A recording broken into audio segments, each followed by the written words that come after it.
Hello बच्चों, आइए इस प्रश्न को देखते हैं। किसी फसल के सभी जीन्स के विविध युग्म विकल्पियों वाले पाद्य एवं बीजों के संयंत्र को क्या कहते हैं?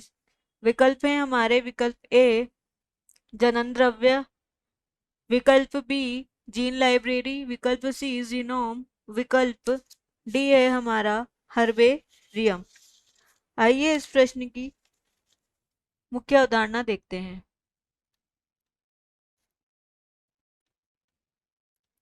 इस प्रश्न में हमसे पूछा गया है कि जो फसल है उसके जीन के युग्म विकल्पी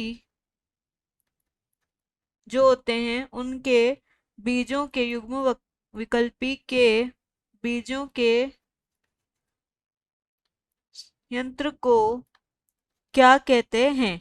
आइए इस प्रश्न का हम हल देखते हैं। जो हमारा फसल होती है, फसल फसल में क्या होते हैं, विभिन्न प्रकार के जीन उपस्थित होते हैं और इन जीन में क्या है, विविधता पाई जाती है।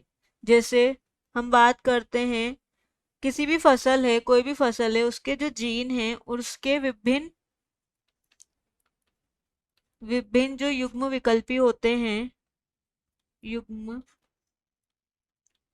विकल्पी, उनमें क्या है, युग्म विकल्पी वाले जो पादप होते हैं उनमें विविधता पाई जाती है। युग्म विकल्पी वाले पादप एवं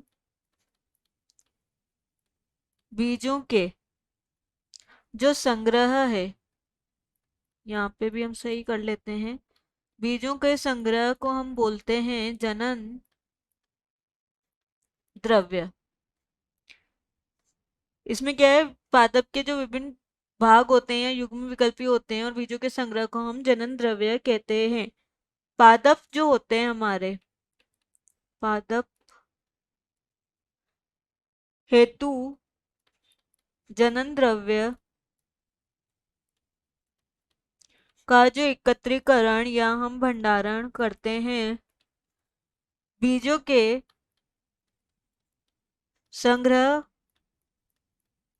के रूप में किया जाता है। यानी कि हम बोल सकते हैं जो पादप होता है उसका जो जनन द्रव्य होता है, यानी कि लिक्विड इसका जो जनन द्रव्य होता है उसका हम भंडारण किसके रूप में करते हैं, पादप या पौधों के बीजों के रूप में हम इसका संग्रह कर सकते हैं। इसमें क्या होते हैं, जो क्या करते हैं, इसमें कोई भी जीव है, जीव के सभी जो विविध बहुत सारे युग्म विकल्पी होते हैं, युग्म विकल्पी सम्मिलित होते हैं। इस बीज में क्या होते हैं, जो जीव है उसके जो बहुत सारे युग्म विकल्पी होते हैं वह सम्मिलित होते हैं। अतः हम बोल सकते हैं कि जो हमारा प्रश्न दे रखा है, फसल के सभी जीन्स के विविध युग्म विकल्पियों वाले जो पादप हैं और बीजों के संग्रह को हम जनन द्रव्य कहते हैं। अतः हमारे इस प्रश्न का सही विकल्प है विकल्प ए। हम बात करते हैं हम जन जीन लाइब्रेरी। जीन लाइब्रेरी में क्या होता है, हम आनुवंशिक जो पदार्थ है उनका संग्रह करते हैं जीन लाइब्रेरी में।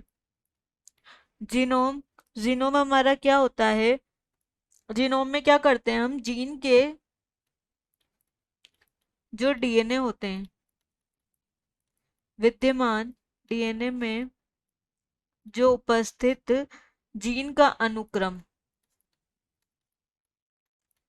उसे हम बोलते हैं जीनोम। हर्बेरियम, हर्बेरियम क्या होते हैं, ये सूखे हुए पादप के नमूने होते हैं जिसे हर्बेरियम कहते हैं, और इन नमूनों को हम कागज पर सुखाते हैं। कागज की जो मोटी शीट होती है उन पर हम हर्बेरियम को सुखाते हैं। अतः हमारे इस प्रश्न का सही विकल्प है विकल्प ए। विकल्प बी यहाँ गलत है, विकल्प सी भी गलत है और विकल्प डी भी हमारा यहाँ गलत होता है। आशा है कि आप इसे अच्छी तरह समझ गए होंगे। धन्यवाद।